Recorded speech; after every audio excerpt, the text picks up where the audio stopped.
Damos gloria a Dios por su gracia, hermanos. Damos gloria a Dios por su amor y misericordia. Qué privilegio es estar en la casa de Dios un domingo en la mañana. La Biblia nos manda a cantar con entendimiento. Y esta canción es como una oración cantada. Un reconocimiento de que en mi vida ha sido bueno. En mi vida ha sido tan fiel. Con mi ser, con cada aliento, yo cantaré de la bondad de Dios. A veces tenemos que exhortarnos a nosotros mismos a que recordemos las maravillas de Dios, la gracia de Dios. Hablaba con alguien anoche que fue una persona que pasó por un momento de prueba difícil y me decía de lo que aprendió en ese momento de prueba. Y no todo el mundo ve la prueba como un medio de gracia para aprender lecciones. Por lo menos no en medio de la prueba. Regularmente después de la prueba es que uno reflexiona y dice, wow, a la verdad que Dios ha sido bueno.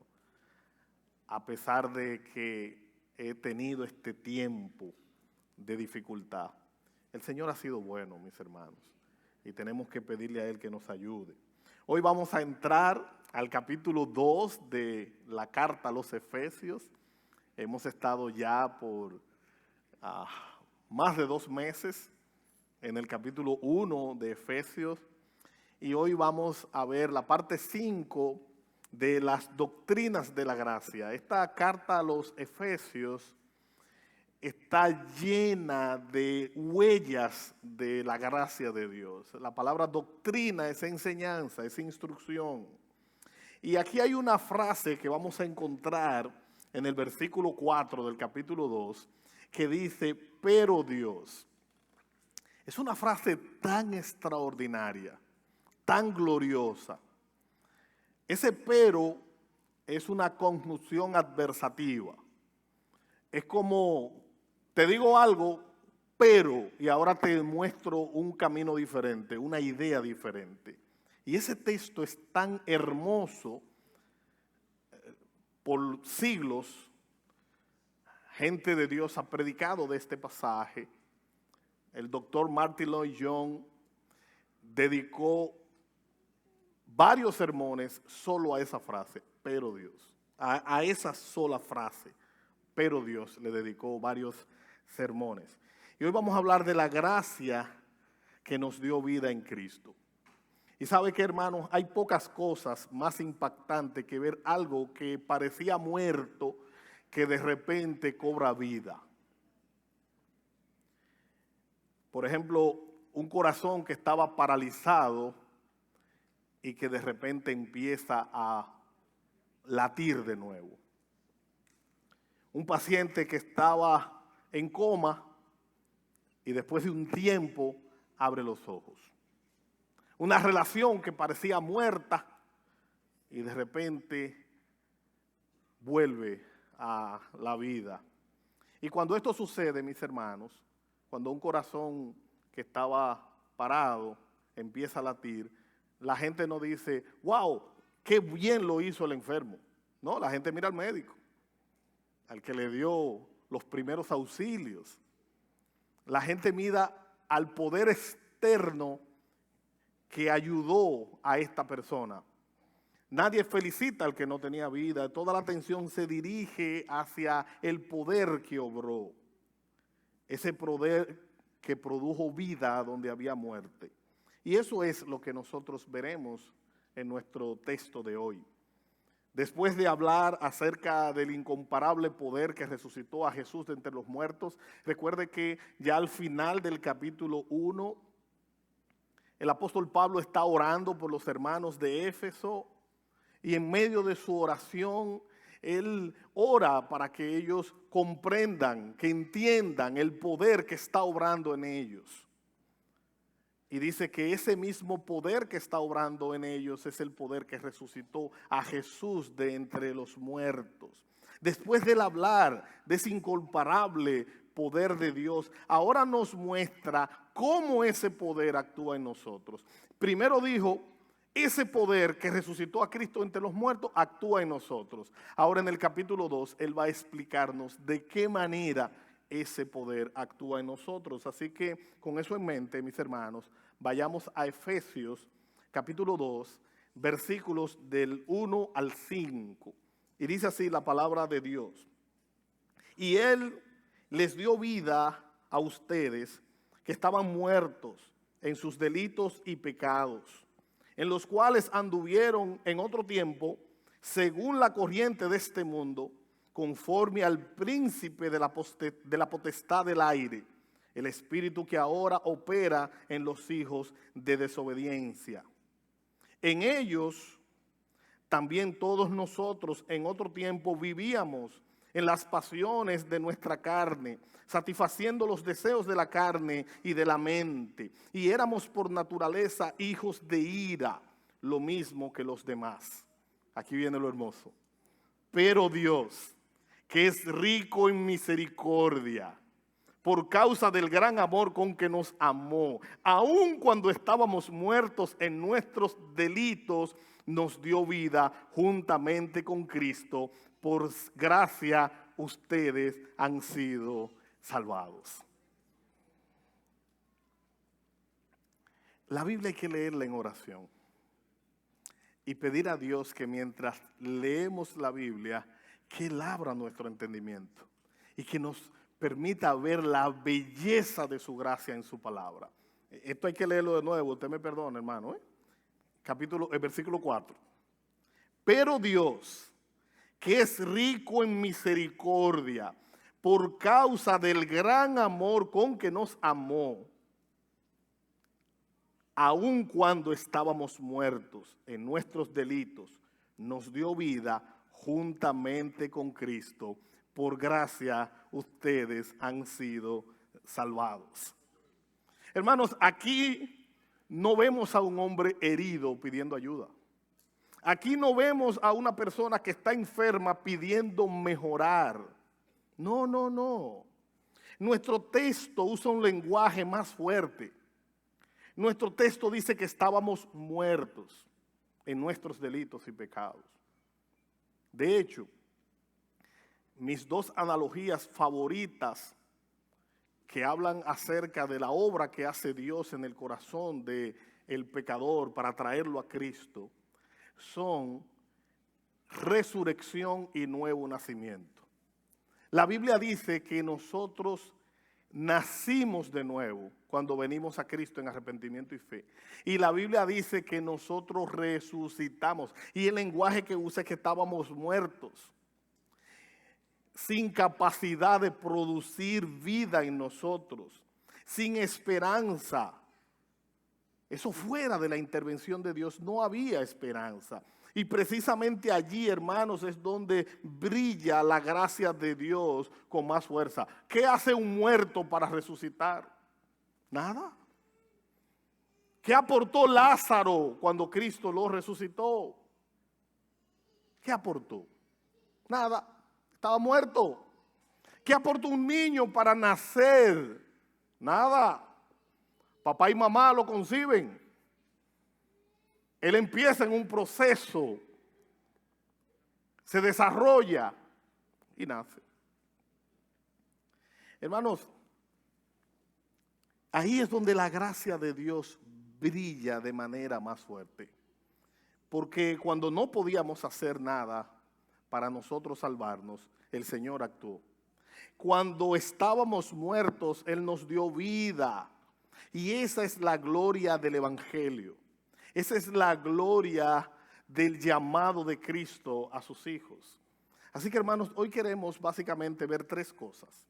Primero, queremos ver la terrible condición del hombre sin Cristo. Y hago hincapié en la terrible condición del hombre sin Cristo. Lo segundo, la gloriosa intervención de Dios.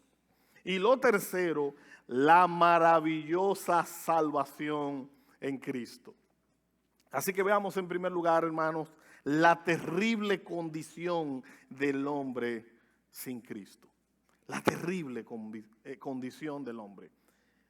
Efesios capítulo 2, versículo 1, y leo de la Nueva Traducción Viviente, dice: antes ustedes estaban muertos a causa de su desobediencia y sus muchos pecados.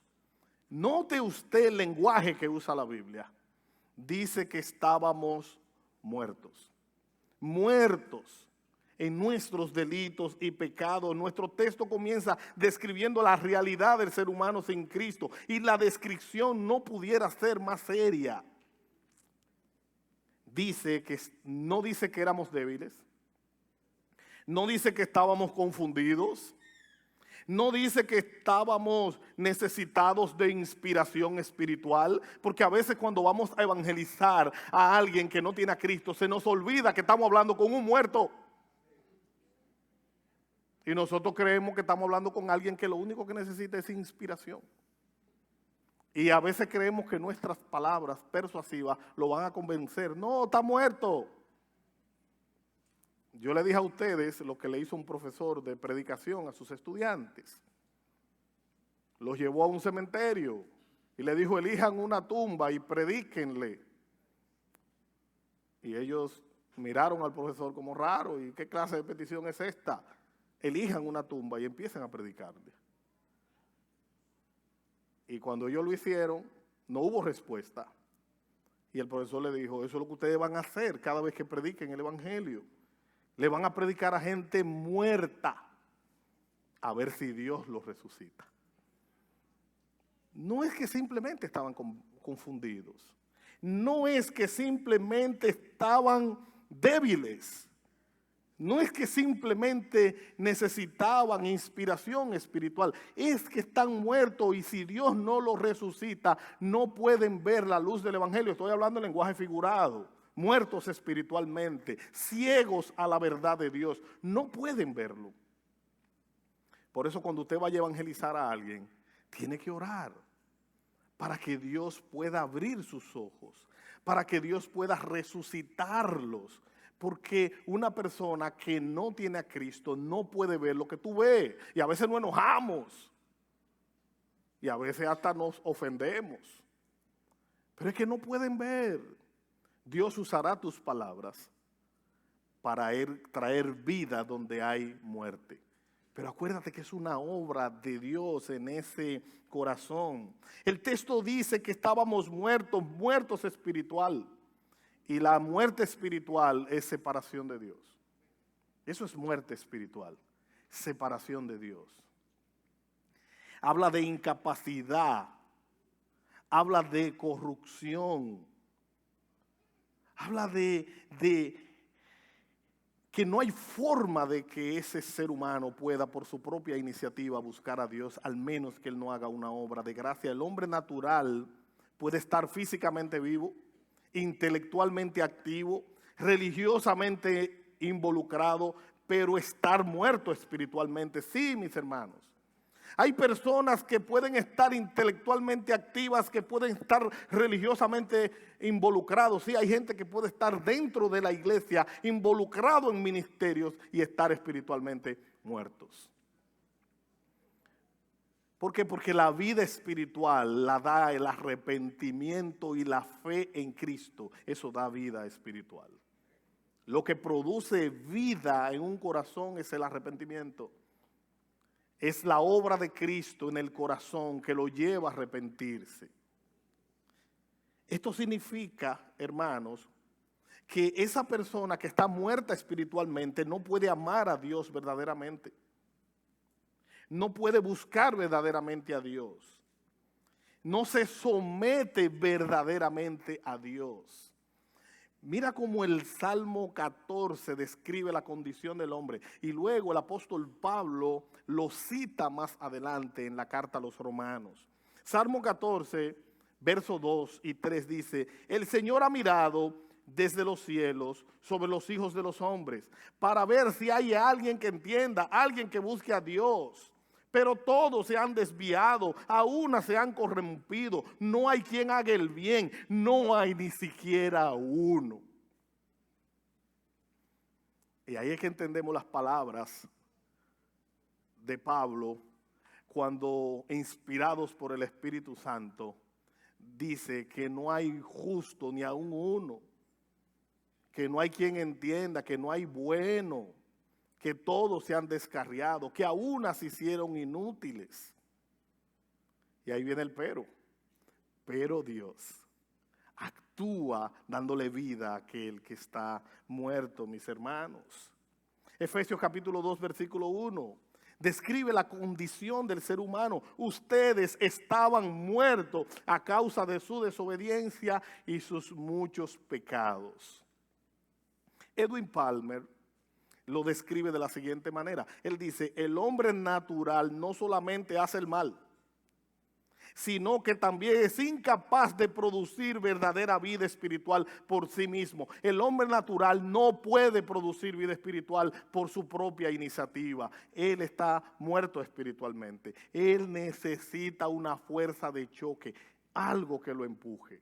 Él necesita eso. Hermanos, Efesios capítulo 2, versículo 2, al principio dice, vivían en pecado. Vivían en pecado.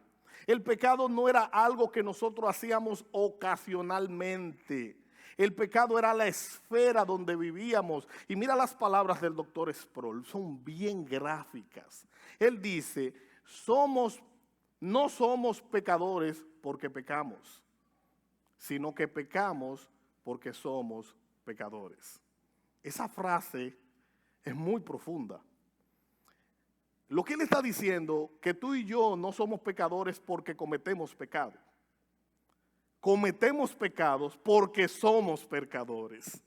Y la única manera de dejar de cometer pecado es entregándonos a Cristo, santificándonos y trabajando en Él. Y aún así todavía tenemos esta lucha que describe Gálatas. Dice que hay una lucha entre la carne y el espíritu y estos se oponen entre sí. Santiago dice, ¿de dónde vienen las guerras y los pleitos entre ustedes? Vienen de sus pasiones que compiten dentro de ustedes. Hermanos, nosotros no somos pecadores porque pecamos.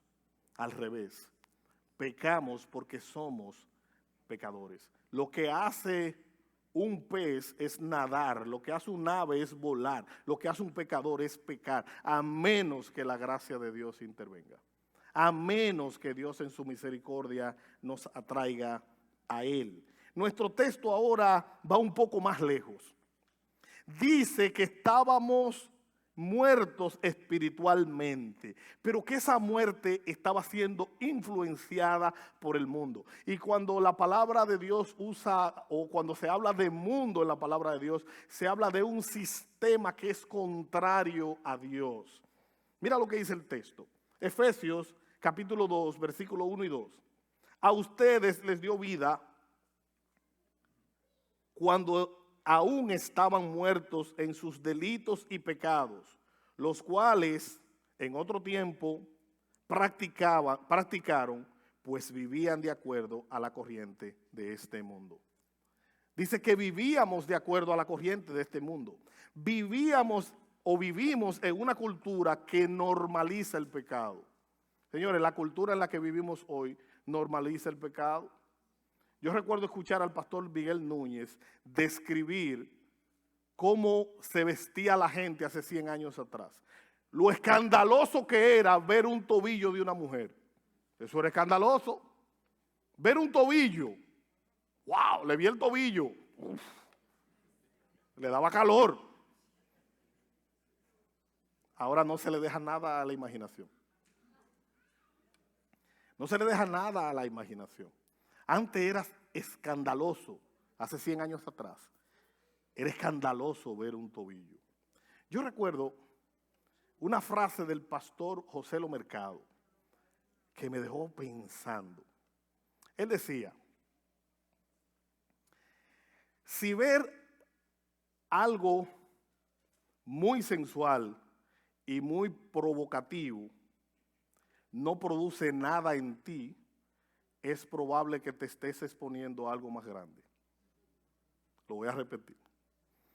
Y él lo decía hablando de la vez que dos cantantes latinas fueron al Super Bowl y bailaron y cantaron. Él decía, si eso no te provoca nada, es probable que te estés exponiendo a algo más grande, a algo peor. Y ya eso no me provoca nada. Y eso pone a uno a pensar.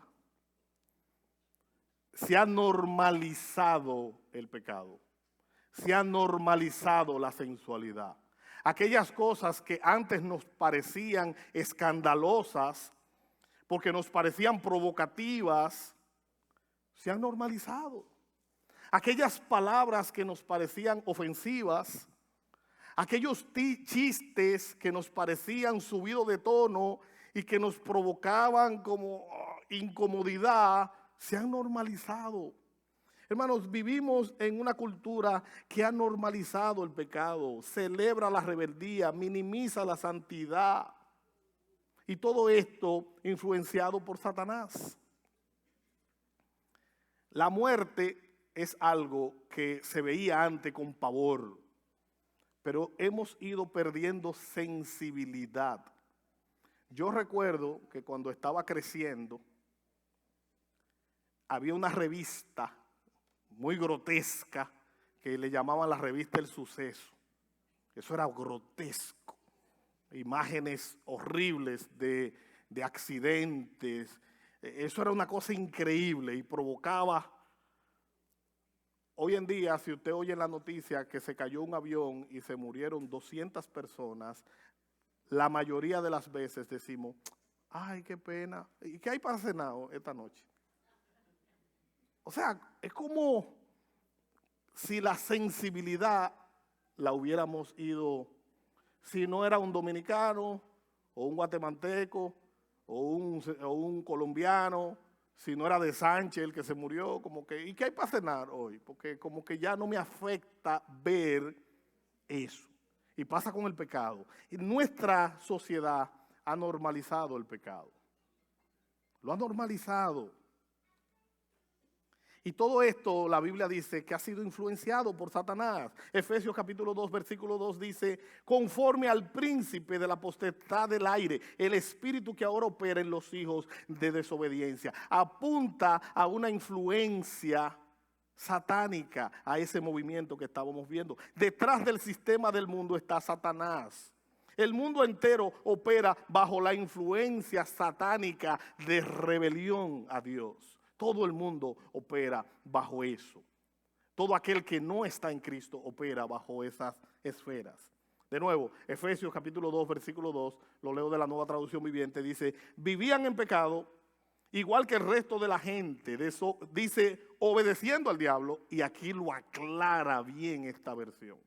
Oiga bien, vivían en pecado, igual que el resto de la gente, obedeciendo al diablo, el líder de los poderes del mundo invisible, quien es el espíritu que actúa en el corazón de los que se niegan a obedecer a Dios. Esto es terrible. Recuerde que el título era La terrible condición del ser humano sin Dios.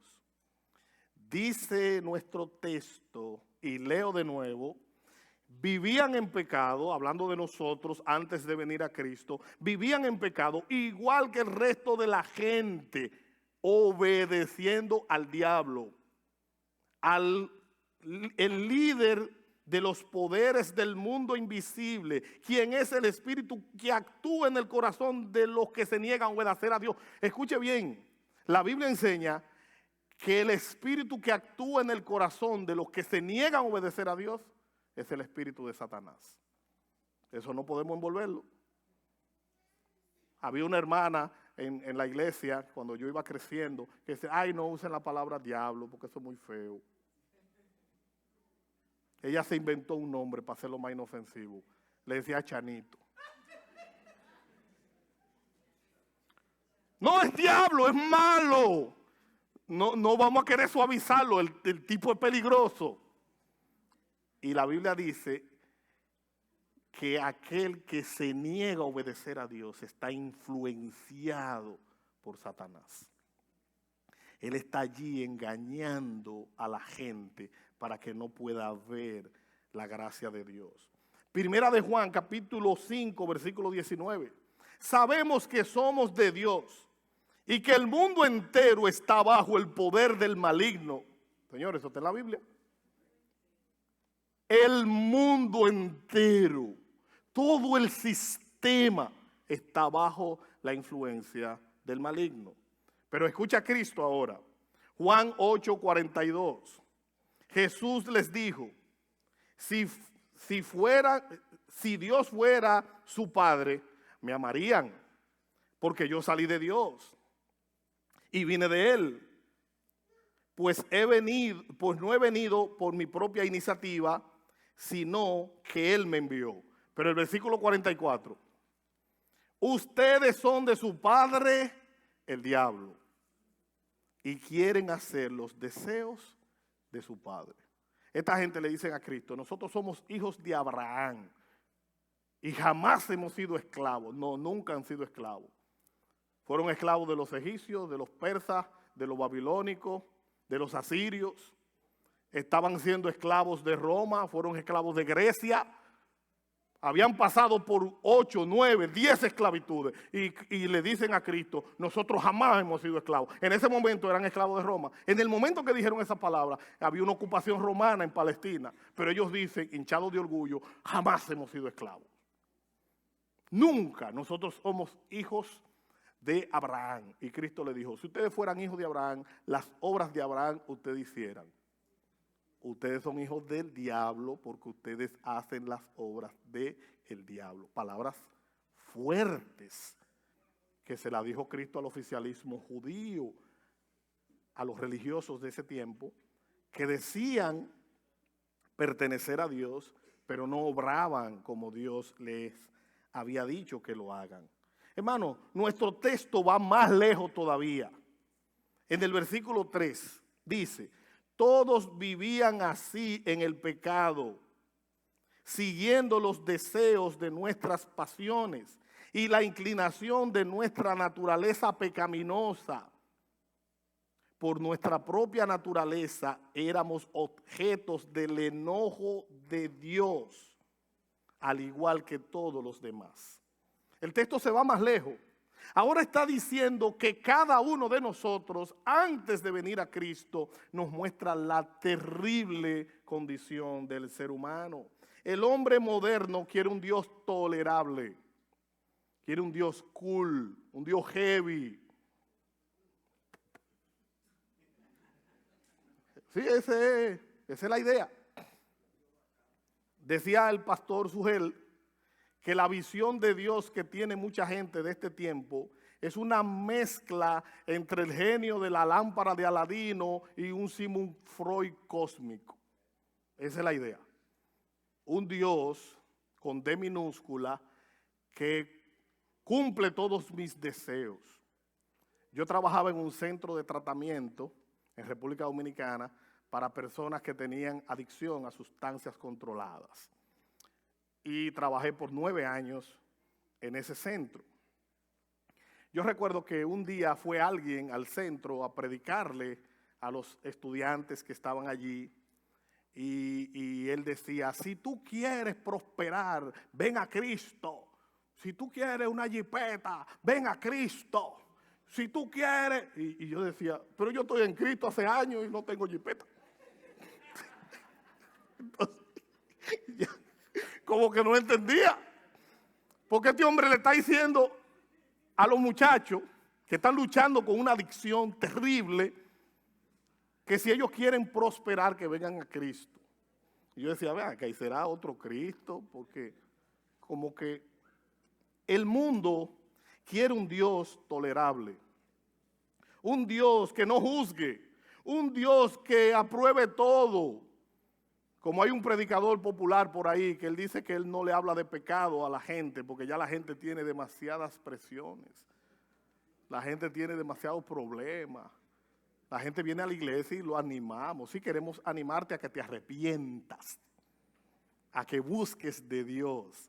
para que Él transforme tu corazón y te dé vida nueva y puedas disfrutar lo que realmente es el gozo en la presencia de Dios. Eso son las buenas noticias del Evangelio. La gente, hermanos, quiere ese Dios, pero la Biblia habla de que Dios es santo, que el pecador merece juicio.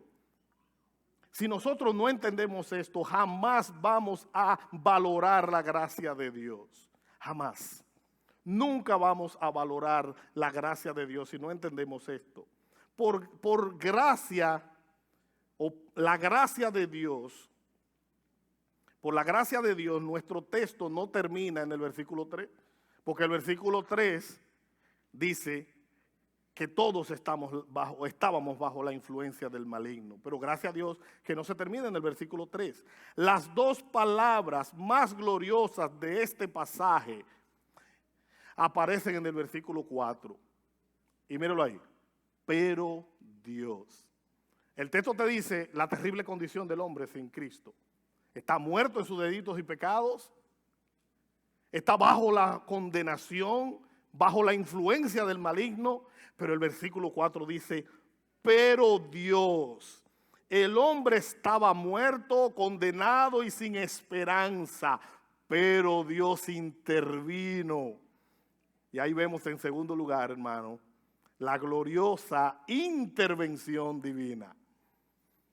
Pero yo no puedo entender la gracia del Evangelio si no entiendo la terrible condición del ser humano. No puedo entenderla. Pero Dios, estas dos palabras cambian completamente el panorama.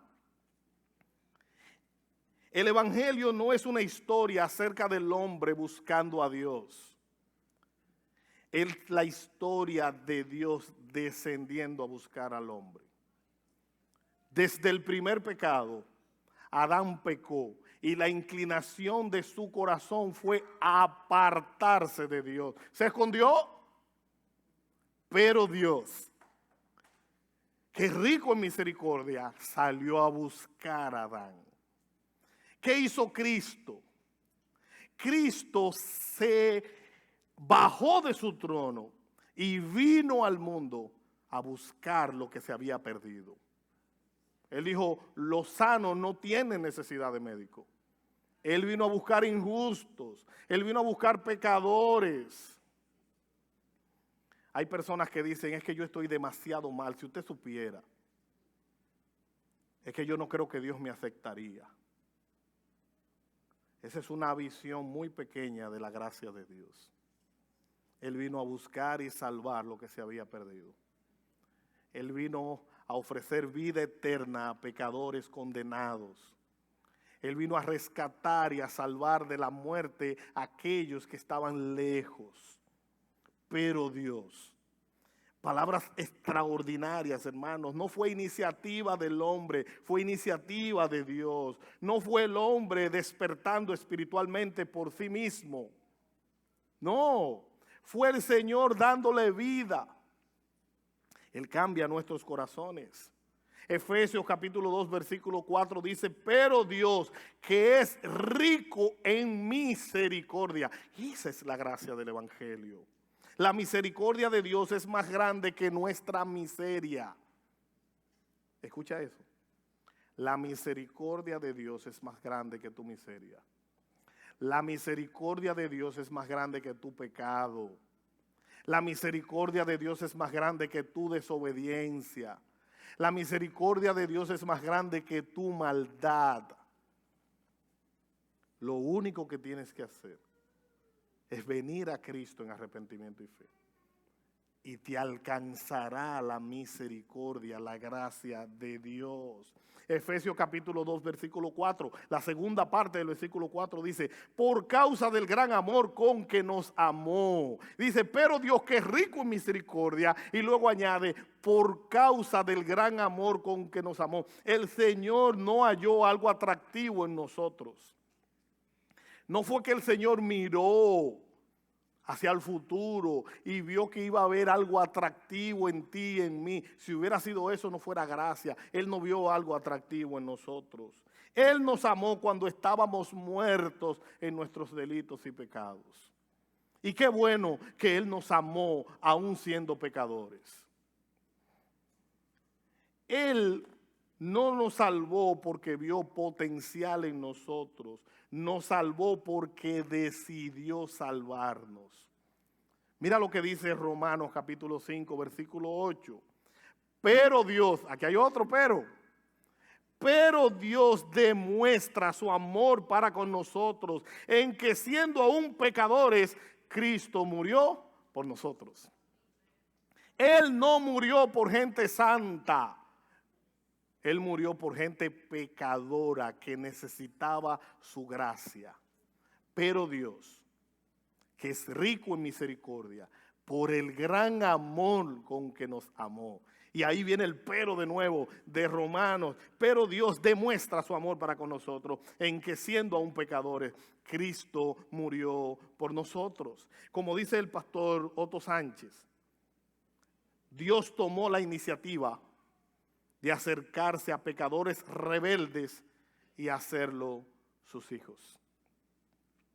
Dios no solo te perdonó, Dios te adoptó, te trajo a su familia. Él agarró a pecadores rebeldes y los hizo miembros de su familia, mis hermanos. Efesios capítulo 2, versículo 5. Nos dio vida con Cristo, aun cuando estábamos muertos en pecado. ¿Usted ve el contraste de mi condición y la gracia de Dios? ¿Usted ve el contraste de mi naturaleza y la gracia divina? Él vino a buscar pecadores.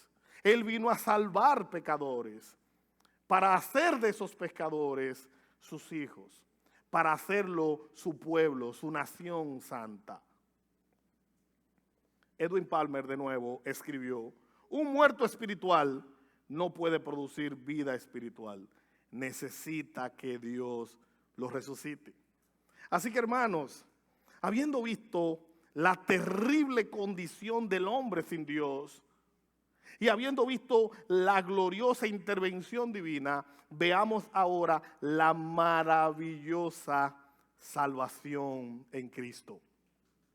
La maravillosa salvación en Cristo. De nuevo, el versículo 5, la segunda mitad del versículo 5 dice: es solo por la gracia de Dios que ustedes han sido salvados.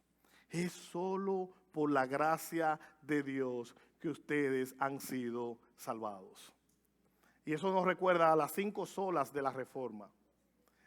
5 postulados, 5 frases que resumen la gracia de Dios para con sus hijos y que ha sido llamada como ese grito de batalla de los reformadores.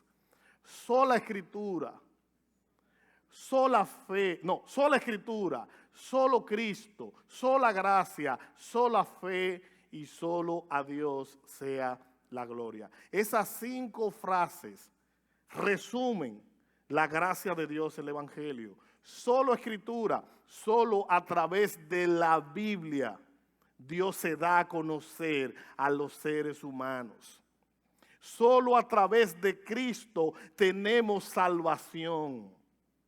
Solo a través de la gracia de Dios hemos sido salvados. Solo mediante la fe podemos acercarnos a Dios y solo para la gloria de Dios es la salvación del ser humano. Precioso, hermoso. La salvación no es simplemente mejorar tu vida. No. La salvación es un cambio radical de tu condición delante de Dios. Y obviamente eso va a producir mejorar tu vida. Pero no es producir acciones externas. Es cambiar de dirección, cambiar de dueño. Ya yo no soy mi dueño, me rindo a Él. Ahora le pertenezco a Él. La salvación tiene que ver con resurrección, con un cambio de muerte a vida. Con eso tiene que ver. Segunda a los Corintios capítulo 5 versículo 17. De modo que si alguno está en Cristo, nueva criatura es. Las cosas viejas pasaron, ahora han sido hechas nuevas. La salvación no es simplemente mejorar tu vida. La salvación es recibir vida nueva. Recibir una nueva vida en Cristo. Y esto solo sucede en unión con Cristo. Su muerte cuenta a nuestro favor. Cristo murió la muerte que tú y yo teníamos que morir. La paga del pecado es muerte. El regalo de Dios es vida eterna en Cristo Jesús. Todo pecador merece la muerte por su pecado. Pero Cristo murió la muerte que tú y yo teníamos que morir. Así que su muerte cuenta a nuestro favor. Su resurrección se nos puso a cuenta nuestra. Y su vida ahora en nuestra vida. Efesios capítulo 2 versículo 5, de nuevo, es solo por la gracia de Dios que ustedes han sido salvados. Usted y yo somos salvos solo por la gracia de Dios. No hay nada que podemos hacer para añadir a la obra de Cristo. No hay nada, solo aceptarlo por medio de la fe y entregarnos a Él. La gracia es el favor inmerecido de Dios hacia pecadores culpables. La gracia es el favor inmerecido de Dios hacia pecadores culpables.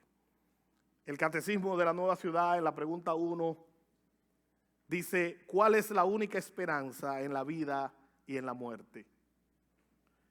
Que no nos pertenecemos a nosotros mismos, sino que somos en cuerpo y alma, en la vida y en la muerte de Dios y de nuestro Señor Jesucristo. He dicho esto muchas veces y lo quiero repetir de nuevo. La esperanza que tú y yo tenemos en esta vida y aún en la muerte es que no somos de nosotros, que no nos pertenecemos, que somos de Cristo. Pablo dijo, con Cristo estoy juntamente crucificado y ya no vivo yo, mas vive Cristo en mí. Lo que vivo en esta vida lo vivo en la fe del Hijo de Dios. Hermano, Romanos capítulo 14, versículos 7 y 8 dice, porque ninguno de nosotros vive para sí mismo, y ninguno muere para sí mismo. Pues si vivimos, para el Señor vivimos, y si morimos, para el Señor morimos. Por tanto, sea que vivamos o que muramos, del Señor somos. Hermanos, finalmente, ¿qué hemos aprendido hoy? ¿Qué la palabra de Dios nos ha enseñado? Primero, nosotros vimos la profunda condición, la terrible condición del ser humano sin Cristo. Vimos que estábamos muertos, que no teníamos esperanza y que no teníamos vida espiritual. Lo segundo que vimos fue la extraordinaria gracia de Dios, pero Dios, sí, somos pecadores, sí, estamos bajo la influencia del maligno, pero Dios intervino, nos transformó y nos dio vida nueva. Cuando nosotros no podíamos salvarnos, Dios actuó. Cuando estábamos muertos, Dios nos dio vida. Cuando merecíamos ira, Dios mostró misericordia. Hermano, todo esto es posible solo a través de Cristo. Toda la gloria es de Dios. Toda nuestra esperanza está en Cristo. Así que quiero hacer dos llamados hoy. El primero, si usted hoy está en Cristo, si usted hoy es cristiano, usted no es simplemente una mejor versión de usted. Usted estaba muerto y ahora vive por la gracia de Dios. Pero eso va a meritar una entrega total y una renuncia total. Hoy debemos reafirmar nuestro compromiso de renuncia y de entrega. Renuncia a la pretensión de que nosotros tenemos el control y una entrega total a nuestro Dios. El segundo llamado, si tú no estás en Cristo, si tú no eres cristiano, tu vida está en peligro. Ven a Cristo. Ven en arrepentimiento y fe. Ven, y entrégale tu vida a Cristo. Ven y dile, Señor, perdóname, sálvame, transfórmame, hazme tu hijo, hazme tu hija. Yo quiero vivir para ti, yo quiero ser salvo, yo quiero ser perdonado. Oremos, hermanos. Padre, qué bueno eres, Señor. Ese pero tan glorioso, pero Dios, que es rico en misericordia, por causa del gran amor con que nos amó, nos dio salvación en Cristo. Señor, ayúdanos a los que estamos en Cristo a abandonar nuestra pretensión de control y a rendirnos por completo a ti, a buscarte de todo corazón, a arrepentirnos de nuestros pecados y a rendirnos por completo a ti. Señor, y aquellos que no están en Cristo, aquellas personas que no son cristianas, que están entre nosotros, ten misericordia, Padre.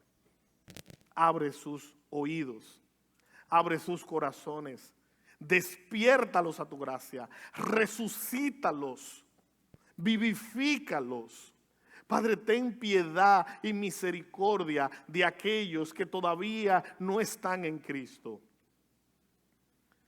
Y nosotros, Padre, que tengamos la sensibilidad de seguir anunciando y proclamando el evangelio de la gracia de Dios.